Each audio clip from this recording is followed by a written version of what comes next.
Good morning. Handaki akhoi laiba hafta sigi card reading haipetang yengaseko. Ado ahambada pendulum yengaseko. Pendulum se akhoi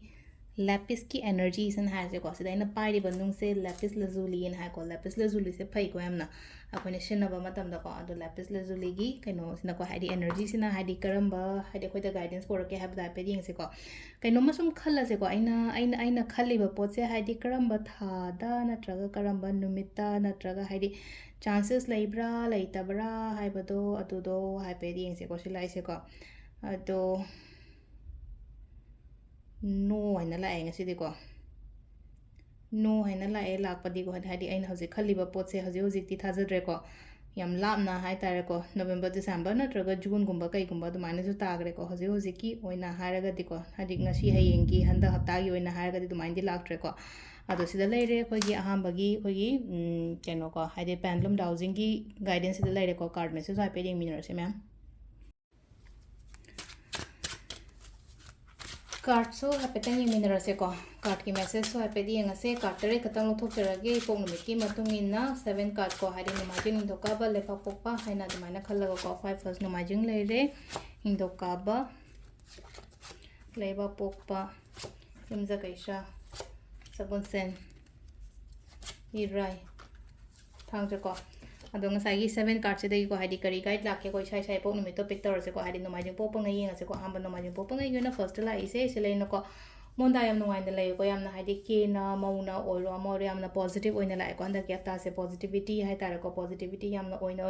life se le no isha da sumatam khatang piyo hai tare ai gi oina isha da care pi ban hars na thana isha gi damak ta hona jaba mi gi hona ban ta isha na isha gi damak ta hai tare ko ai su important oi kaino hadi mi always mi gi dang adum to le bu hadi family gi ni khangde amani khangde dum to le ga isha itan da hai tare ko se le no nupi se katang yam na mood se nuai na le trang ka yam na relax ba mota adu na isha da katang matam piyo isha da ke ba nan ba khot pa admaina to ba da kai ba ke shule te ko ning to ka ba yang se ko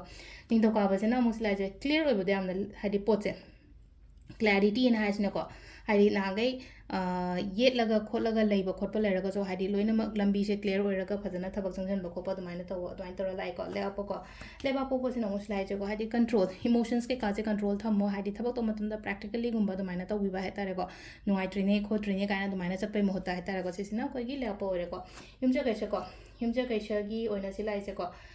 justice like ko hadi ai gi favor le ba do posting chai tar ko ai gi side ta le ba hai ta ai gi mayok ta le ba mo ta ta ai gi favor kai gi no hai matam da landraga di landa ba mina joy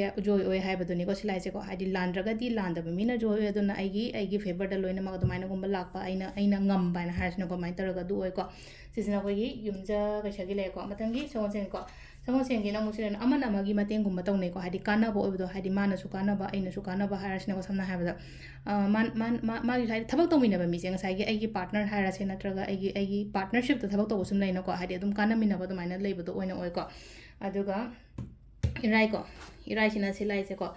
ishorna yamna chanbiba matam oina oigani ko handaki hapta se ko ishorna chanbiba universe na yam phajana bless tawba aina ningja gi ba aina pamja gi ba aina ni gi ba manifestation gumba leraga so ko aingonda phangba lakpa khotpa dumai taro lai ko sesina ko gi